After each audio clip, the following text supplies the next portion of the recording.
साथियों, आज हम बात करते हैं नक्षत्र स्वामी की उच्च राशि यदि दसम भाव में हो तो क्या परिणाम होंगे। यहाँ पर जो दर्शक नए हैं या थोड़े अनजान हैं, उनको नक्षत्र स्वामी की उच्च राशि वाला भाव देखने में दिक्कत आ रही है, वो चैप्टर 58, 59 और 60 को देख लें तो उनको आसानी से समझ में आ जाएगा। तो आइए अब बात करते हैं दसम भाव की। दसम भाव में नक्षत्र स्वामी की उच्च राशि हो, ऐसे जातक नौकरी करना पसंद नहीं करते।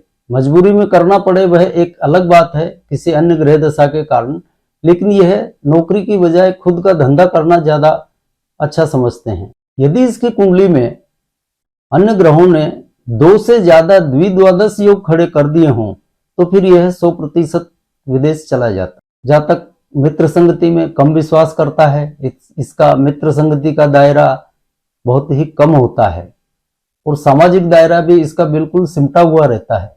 यात्रा भ्रमण घूमने फिरने की बजाय यह टिक कर बैठना पसंद करता है। ज्यादा घूमना फिरना इसको पसंद नहीं आता है और धर्म की बजाय कर्म को प्रमुखता देता है। यह कर्म को ही अपना धर्म मानता है और अपने कर्म को धर्म मानते हुए ही उसमें जुटा रहता है। इसके विचार और व्यवहार में एक गंभीरता होती है और यह अपने से बड़ी उम्र के लोगों और अनुभवी लोगों के बीच उठता बैठता है और उनके साथ अपने विचार साझा करना, सलाह देना लेना, कुछ इस तरह का स्वभाव होता है इसका। ये जातक अपने नाम से मकान नहीं बना पाता। यदि यह अपने नाम से मकान बना ले तो समझिए इसका धंधा बैठ जाएगा। पहली बात तो इसका मकान बनने में बहुत परेशानी आएंगी और बन गया तो वो जब तक बिक नहीं जाएगा तब तक इसका धंधा नहीं चलेगा और जैसे ही वो मकान बिक जाता है इसका धंधा फिर चलने लगता है। तो ऐसे लोगों को जब भी मकान बनाना हो वो अपने घर के किसी दूसरे मेंबर्स के नाम से बनाएं, वो इनके लिए ज्यादा बेहतर होगा। स्वयं के नाम से मकान बनाने से बचें, नहीं तो आपके धंधे पर इसका सीधा इफेक्ट आता है। यानी मकान बनाते ही धंधा चौपट हो जाता है और कमाई में कमी होना शुरू हो जाती है। तो इस परेशानी से बचने के लिए सिर्फ एक ही उपाय है कि घर के दूसरे सदस्यों के नाम से मकान बना लें, खुद के नाम से नहीं बनाएं। पैतृक संपत्ति प्राय इन लोगों के पास होती है और पैतृक संपत्ति इनको फलती भी खूब है। इन जातकों को चाहिए कि अपनी पैतृक संपत्ति को बचाकर रखें, उसको बेचें नहीं। यह पैतृक संपत्ति ही इसके भाग्य को 4 चांद लगाने का काम करती है। इसको स्वार्जित संपत्ति नहीं फलेगी, पैतृक संपत्ति इसको खूब फलती है। उपाय स्वरूप इन जातकों को घर में कभी कभार महीने 2 महीने में एक छोटा मोटा कोई हवन वगैरह करवा लेना चाहिए।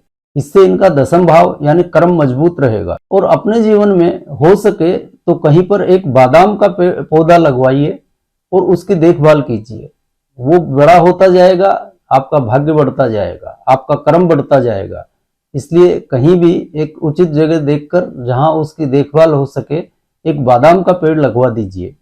सभी के पास तो ऐसी स्थान उपलब्ध नहीं है क्योंकि ज्यादातर फ्लैट कल्चर हो गया है आजकल, इसलिए कहीं भी दूर देखकर एक बादाम का पेड़ अवश्य लगवा देवें। फिर इन जातकों को चांदी के आभूषण नहीं धारण करने चाहिए।